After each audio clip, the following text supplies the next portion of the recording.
Good day. We are the group number one, and our topic will be all about the women reproductive rights.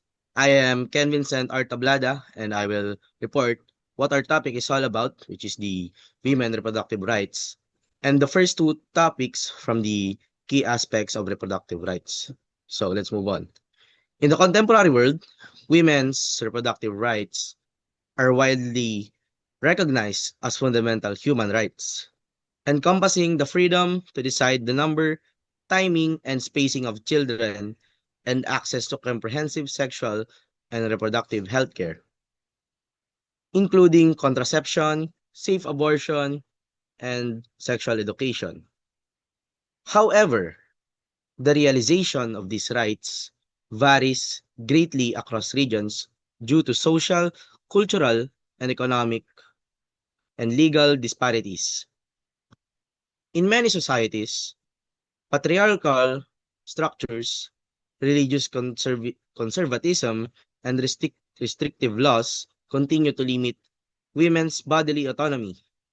Even where legal protections exist, barriers such as poverty, stigma, inadequate healthcare infrastructure, and limited education prevent many women, especially those from marginalized or rural backgrounds, from accessing essential services. As a result, unsafe abortions, maternal mortality, and violations of bodily integrity remain pressing global issues. So, beyond legal frameworks, the struggle for reproductive rights reflects broader debates about gender equality, human dignity, and social justice. The resurgence of conservative movements in various countries has led to renewed restrictions on reproductive freedoms, often from under the guise of protecting traditional values. At the end of some time, issues such as reproductive coercion, forced sterilization, and unequal access to assisted reproductive technologies reveal how race, class, and sexuality intersect to shape women's reproductive experience differently. True reproductive justice, therefore, requires more than legal access. It demands the social and economic conditions that enable all women to make informed, autonomous choices about their bodies and futures, free from discrimination and systemic inequality. So now, let's move on to the first topic, which is the key aspect of reproductive rights. Under this, we have decisions about family, healthcare access, freedom from coercion, and bodily autonomy. Let's talk about decisions about family. Decisions about family is the ability of individuals and couples to freely and responsibly decide the number, spacing, and timing of their children is a cornerstone of reproductive rights and personal autonomy. So, this principle empowers people to plan their families in alignment with their health, life goals, and socio-economic circumstances. The right to make such decisions is not only a matter of personal freedom, but also a determinant of women's overall well-being, education, and participation in public life. When women and couples can control their reproductive choices, they are better able to pursue education, employment, and stable family environments, which contribute to social and economic development. However, in many parts of the world, this right is restricted by cultural expectations, religious doctrines, and state policies that pressures individuals, particularly women, into certain reproductive roles. In some societies, for instance, women may face coercion to have more children for cultural or political reasons, while in others, access to family planning methods is limited or stigmatized, ensuring that individuals can make informed voluntary decisions about reproduction is therefore vital for achieving gender equality and protecting human dignity. Now let's move on to the healthcare access. Healthcare access is the access to comprehensive reproductive healthcare is an essential component of reproductive rights and public health. This includes the availability of safe and affordable contraception, abortion, prenatal and maternal care, and treatments for sexually transmitted infections.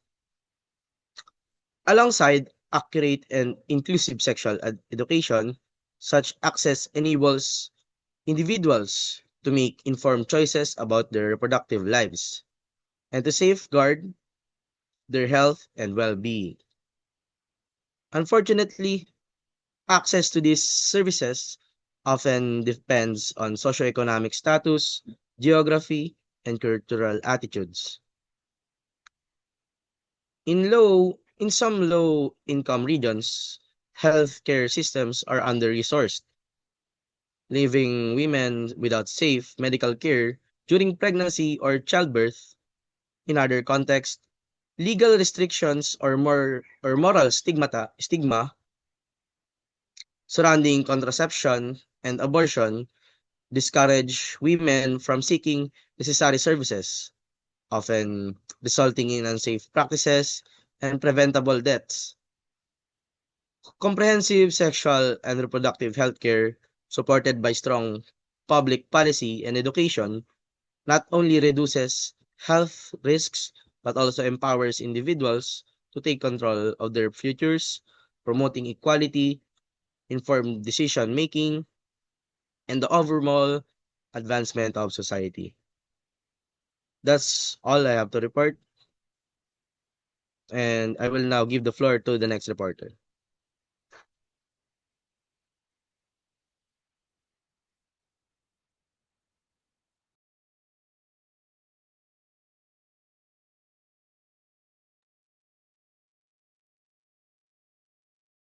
Hello, everyone. I'm Hans Reynel G. Malayo, and I will discuss with you the continuation of key aspects of reproductive rights on freedom from coercion and bodily autonomy.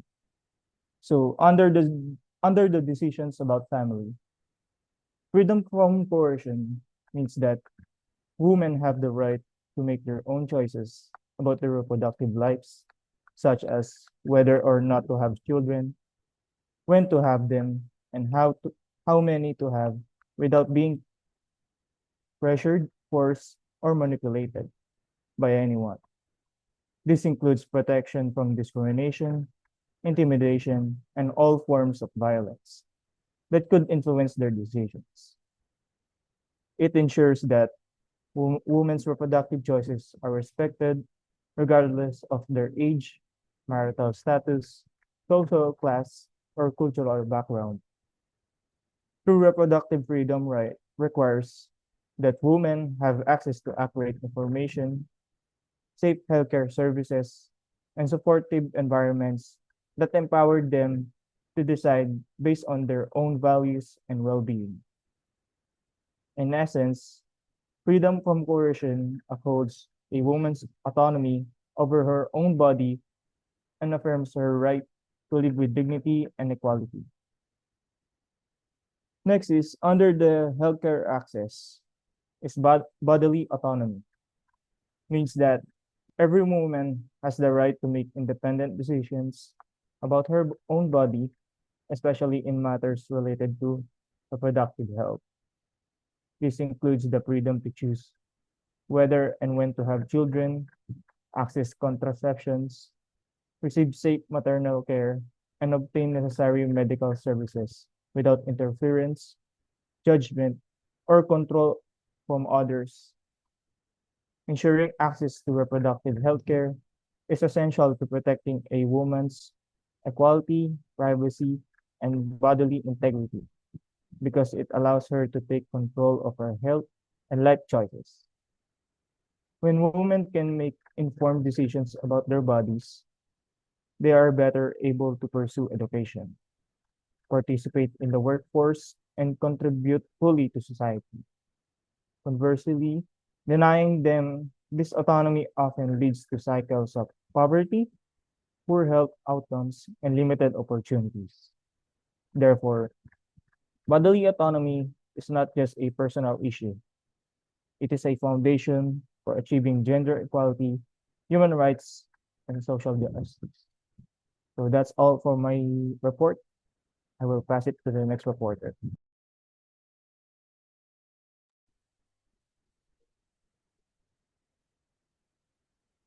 Good day, everyone. I am Joseph Barpi Bauyon, introducing my assigned topic, which is about global challenges and disparities. So when we say about global challenges and disparities, we're talking about the differences and problems that women face around the world. When it comes to the reproductive health right, in simpler terms, it means that not all women have the same access to healthcare, education, or legal protection, especially when it comes to making choices about their own bodies. Some women have strong support and access to safe services, while others struggle because of poverty, government laws, or cultural belief. Now, let's talk about two of the four main issues under this topic, which is unequal access and legal restriction. First, we have unequal access. All over the world, millions of women still do not have access to modern contraception, family planning, or quality maternal health care. Because of this, many women experience unplanned or unwanted pregnancies. Sadly, a lot of women also die each day from pregnancy-related problems that could have been prevented with proper medical health care. This shows that access to healthcare is not just a luxury, it's a basic human right. Women who live in poor, rural, or developing areas are usually the most affected. They may live far from hospitals, lack information about reproductive health care, or not have enough money to afford safe medical services. This unequal access makes it harder for them to take care of their health care and make informed decisions about when or whether to have children. Now, let's talk about the second topic, which is the legal restriction. Around the world, abortion laws are very different from one country to another. In some places, abortion is actually legal and safe. But in other countries, it is very restricted or completely banned.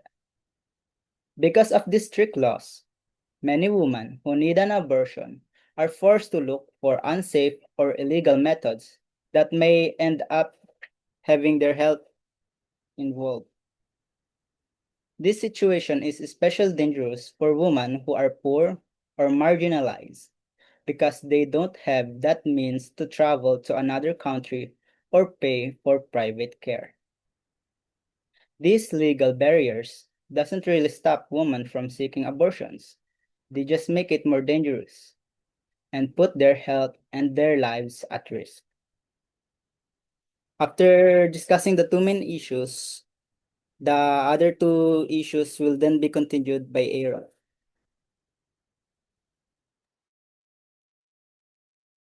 So for the social and cultural barriers, cultural and religious conservatism, economic hardship, and political stability can significantly it depends progress in reproductive rights and access to related healthcare services. In many society deeply rooted cultural norms and religious beliefs shape attitude toward sexuality, contraception, and family planning. These conservative values often discussion about sexual and reproductive health, especially for women and adolescents. As a result, individuals, particularly young women, may face social pressure, shame, or even punishment for seeking contraception, abortion, or reproductive health care services. Health providers themselves may also refuse to offer certain services due to personal or religious conviction, further limiting availability. Economic, economic hardship compounds these barriers by restricting both individual and systematic capacity to access to provide care. Poverty limits people's ability to afford contraceptives, transport to clinics or medical fees, while other underfunded health system struggle to maintain consistent supplies and reproductive health product and trained personnel. In low income area, these financial barriers can make essential reproductive services, particularly in including conflict with governance or shifting hardship often leads to erosion of women's rights and public health structure in such contexts. So for the black backlash against equality. In recent years, there has been a growing backlash against women human rights, often manifesting as resistance to gender equality and efforts to women's autonomy over their bodies and life choices. This backlash threatens to erode decades of progress made toward recognizing women's equal personhood and reproductive freedom. This pushback often stems from partial norms, conservative, and political movements that perceive gender equality as a threat to traditional society structure. In many society, these forces mobilize to control over women's roles, the idea that women's primary responsibility lie in marriage, motherhood, and domestic life. Such narratives are used to justify law and policy that limit access to contraception, abortion, and comprehensive sexuality education. So, so I'm passing to Benedict Adisio.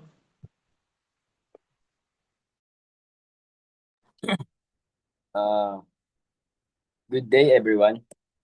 I am Benedict Alicio, introducing our topic, the woman reproductive rights. First topic, international agreements. On the global stage, several international agreements have been established to promote and protect women's reproductive rights. Two of the most significant are the International Conference on Population and Development, ICPD, Program of Action, and the Beijing Platform for Action. The ICPD Program of Action emphasizes that reproductive health and rights are fundamental to human development. It encourages countries to ensure access to equality healthcare, family planning, and education for both women and men. Meanwhile, the Beijing Platform for Action highlights the need to eliminate discrimination against women and to guarantee their right to control and decide freely on matters related to their equality, sexuality, and reproduction without coercion, discrimination, or violence.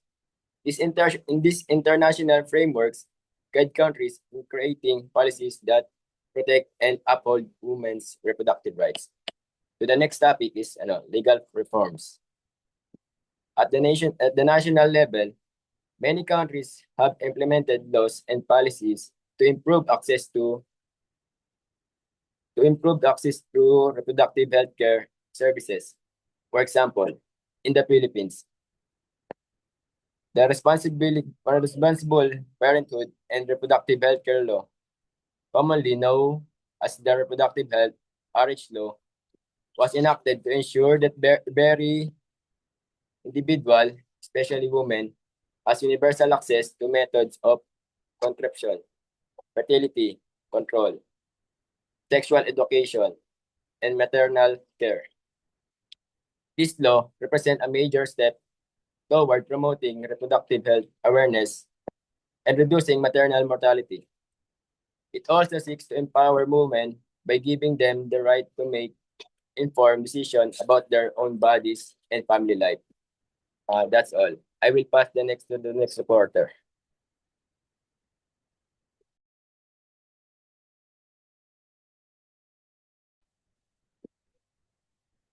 Good day, everyone. I'm Juan Carlos C. Esprel, introducing my assigned topic, which is all about the systematic change and evidence-based solutions. So, for the first one, systematic change refers to the comprehensive transformation needed across all levels of society to truly advance women's reproductive rights. Progress cannot rely solely on the creation of new laws or policies. It requires altering the underlying structure, attitude, and power dynamics that shapes women's access to reproductive health care. This means challenging gender stereotypes, promoting equality within families and communities, and ensuring that institutions such as healthcare systems, schools, and workplaces uphold and protect women's rights.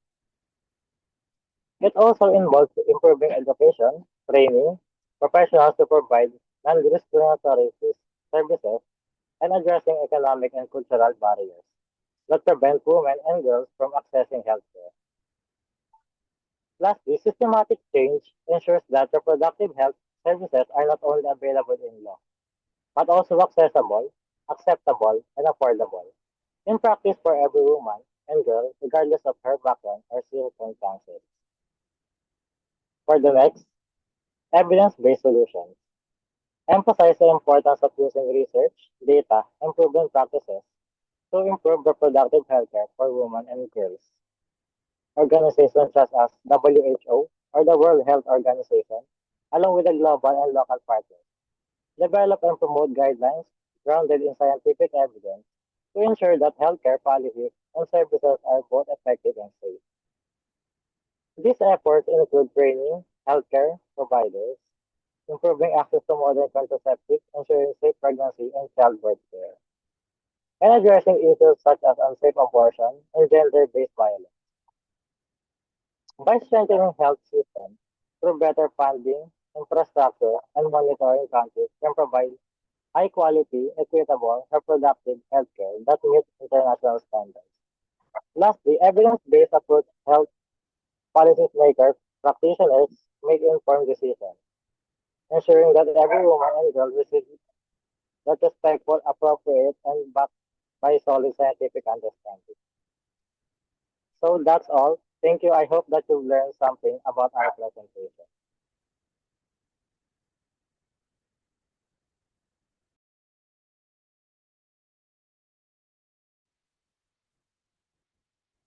So, in conclusion, to conclude all of the things we have said about our topic, women reproductive rights are an important part of human rights. They include the rights to access safe healthcare, family planning, birth control, abortion, and education about sexual and reproductive health. These rights allow women to make their own choices about their bodies and their futures. Having control over these decisions helps women live healthier, more independent, and more equal lives.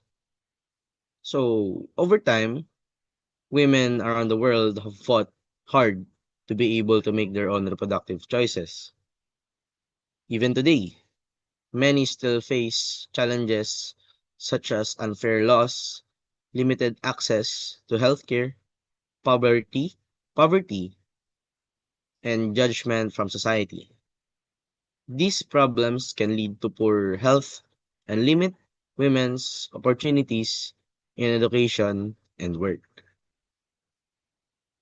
When women have access to reproductive healthcare and information, it benefits not only them, but also their families and communities.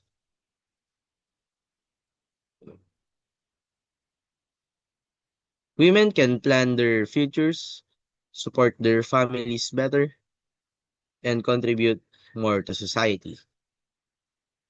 Governments and communities should work together to protect these rights by making sure healthcare and education are available to everyone. So, in conclusion, women's reproductive rights are about respect, freedom, and of course, equality. Everyone deserves the chance. Everyone deserves the chance to make informed choices about their own bodies without fear or discrimination. By doing so, protecting and promoting these rights, we help create a fairer and healthier world for all. That's all for our report. Again, we are the group number 1. Thank you.